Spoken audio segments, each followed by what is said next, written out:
to Life and Death in New York City. My name is Eva Ting, and I'm the founder and CEO of Here to Honor, one of the organizers of today's event.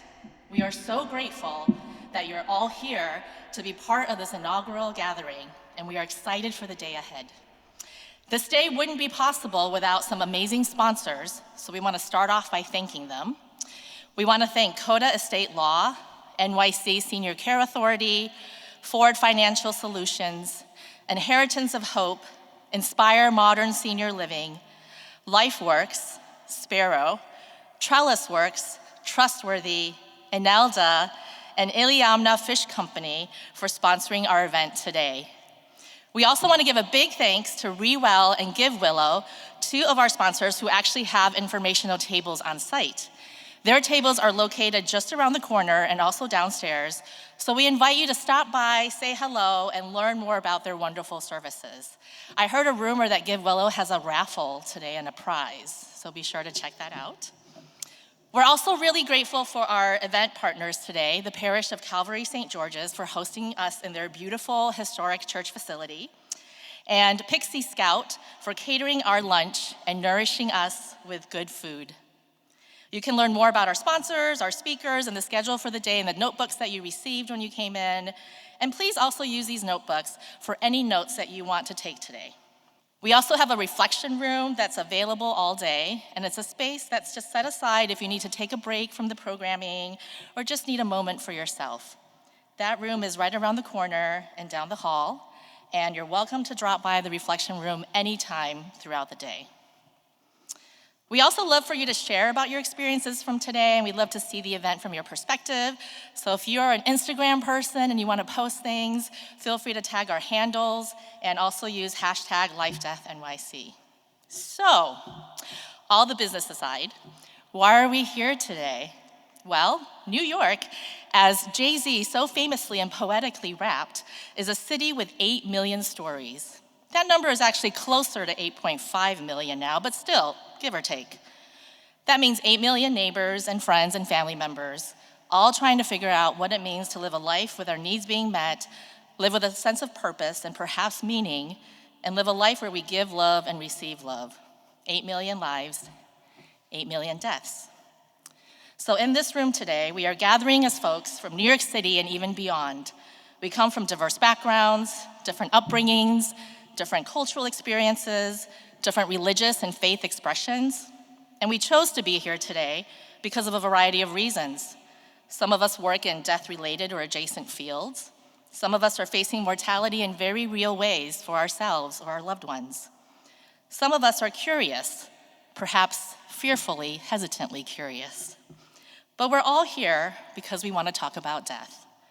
Most of us don't like to think or talk about death, but it's a reality of life.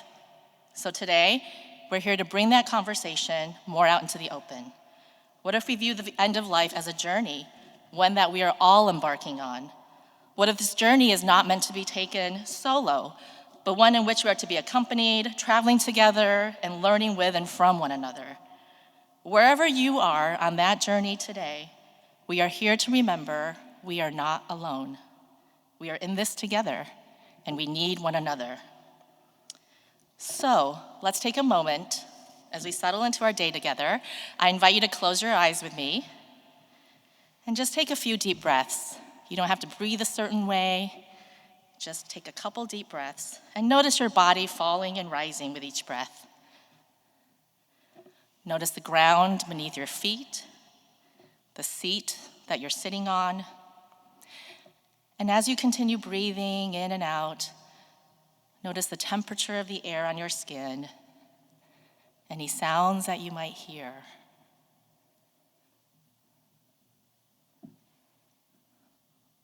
What do you see, even with your eyes closed? Perhaps some light or shadows. And now as you slowly open your eyes and we come back into this room together, just take a quick look around the room. Maybe nod or smile at your neighbor. I know we're mostly New Yorkers here, but we can also be friendly. Nod or smile at your neighbor. We are companions on the journey for today, so welcome. All right, so we are delighted now to hear from John Asirvatham, a member of the parish of Calvary St. George's, who will welcome us on behalf of our church host. John serves as a spiritual care preceptor for V&S Health Hospice here in New York, where he mentors chaplains and supports families at the end of life. Thank you, John, for welcoming us today. Well, good morning, and welcome to St. George's Church, part of the parish of Calvary St. George's. As Eva said, I'm John, and I'm one of the members here and occasional preachers at this congregation. And I'm excited to welcome you all here to this space and this conference, and I just hope today is filled with so much fellowship and encouragement. I'm excited for this event because as a hospice chaplain, this event bridges the two worlds that I love: my church and the world of death and dying. And I'm also excited that this is happening at any church because historically, the church was one of the main places that people processed death and dying. It sounds almost laughable to us now, since the modern West and much of the church seems to have a hard time facing death, and it regularly seems to marginalize any conversation around it. The modern Western church is unfortunately often known more for its toxic positivity than for its sober reality in facing death head-on. But historically, this wasn't always the case. The church was actually one of the main places that people faced their mortality and processed their grief in a community of people who also did the same thing. I mean, think about how many of those old New York churches have a graveyard that you either have to walk through or walk past in order to get to the front doors. Imagine Sunday after Sunday of walking past the graves of loved ones in your community and how that would shape your view of death and dying. You couldn't simply pretend that death wasn't a part of the fabric of reality. And once you did enter into that church and sit in one of those pews, you were confronted with more talk around death. I mean, right at the front is a big cross, right? A symbol of death. And the day that Jesus died on that cross was called Good Friday, a good death. And of course, many of the church's rituals like baptism, Eucharist, last rites, they're all laden with death imagery. So in some way, the church used to prepare its people to enter into the world of death and dying. This is why when the plague would break out across Europe in like pre-Constantine Roman Empire, the wealthy pagan elites would leave the cities for the healthier parts of the world. But it stunned everyone that the early Christians entered into the heart of those disease-ridden cities in order to care for the sick and the dying, risking their own lives for the sake of bringing comfort and care to the dying. They were among the heroes of the ancient pandemics. And so it's my hope that the 21st century church would also re-enter that same space again and be a helpful voice in the conversation around death and dying and grief. It'd be good for the church and for the modern world to take a step out of its practical denial of death and instead practice memento mori and remember our deaths more often. From my experience as a chaplain, I've generally seen two main ways that people process the stepping out of denial. Two main ways that people make sense of death. You either try to normalize death or you call death a parasite. And normalizing is what I often hear talked about in the death and dying spaces, especially in my corner of chaplaincy. Death is as natural as birth, and we need to accept that it's real and ubiquitous. Death is part of the beautiful circle of life, and if we can accept the beauty of that whole circle, we can learn to accept our little part of it. We can focus on leaving behind a harmonious legacy in the wake of our lives. And the big benefit of this view is it does a really good job of normalizing grief and sadness, not rushing people through some sort of stages or any sort of process, but just accepting the whole thing. The lack of aversion to death allows a person to compassionately enter into that space with somebody else. However, this view isn't always good at dealing with that feeling that something about death just feels wrong. In attempting to normalize it, it may have to repress the feeling that death is unjust. So then there's the other way of making sense of death, to call death an invasive species, to make death a sort of parasite, something that you have to fight against. You see this with people like the biohacker Brian Johnson. I don't know if you've heard about him recently. If you don't know him, look him up. He's doing every sort of treatment and procedure possible to try to stave off death. And honestly, it's very creepy at times. Death for him is something to battle, something to conquer.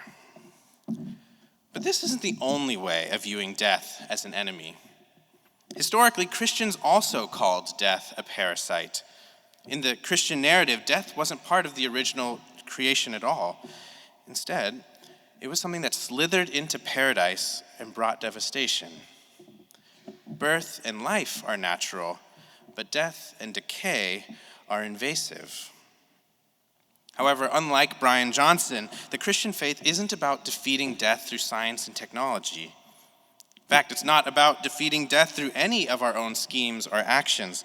Rather, in the Christian narrative, Jesus defeated death by dying on a cross and rising from the grave. By his resurrection, Jesus breaks the power of death for everyone. In other words, death is no longer a full stop. It no longer gets the last word.